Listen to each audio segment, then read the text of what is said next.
Hello everyone and welcome to a quick Trello tutorial. In today's video I'm going to show you how to delete a workspace in Trello. This is actually quite simple. First of all, I open Trello and here I am in my dashboard where I can see all my workspaces. To delete a workspace I first have to click on it to expand the functions. Now I can click on the settings.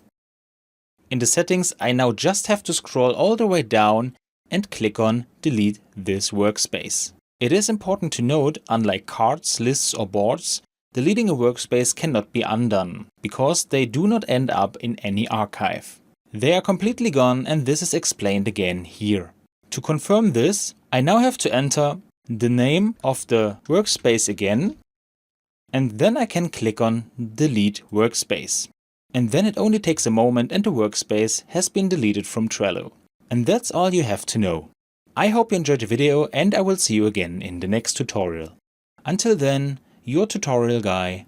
Bye.